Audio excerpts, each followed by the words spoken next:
Si mana villa ijaarrattee konkolaataa ni qabdaa? Moo ammayyuu kotteedhaan taaskii barbaacha labdaa? Qabdaa? Hin qabu.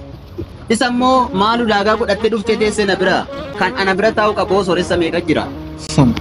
Si manni dhagaaf simmintoo na biratti kan qabu konkolaataan sibiila suphamaa garagalee cabu ilma namaaf meeshaa awwal biran qabu. Qabeenyi lafarraa gatiin qabu baala namummaatti amani namummaatu caala. Dhabeenya haadhoo keen itti hortee madaa qabeenya lafarraa hin fakkariin badaa. Warqeen ijaarramnee itti gallus mana bordhiisnee madeemna dachee bal'oo kana. Akka wanta baraan jiraannu asuma hojjechiifne kaartaa lafa kaaree kuma. Akka waan hin duune maaf of goona galumaaf of goona fira. Kan baraan hin duune rabbi qofaa jira. Nu hunduu ni duuna nu ilma namaati. Dhumni keenya boolla meetira lamaati.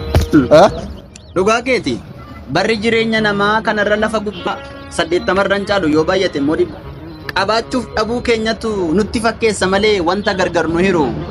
Jireenyi immoo carraadha. Dhugaa dubbachuuf taanaan namni wal caalu hin jiru. Thank you so much.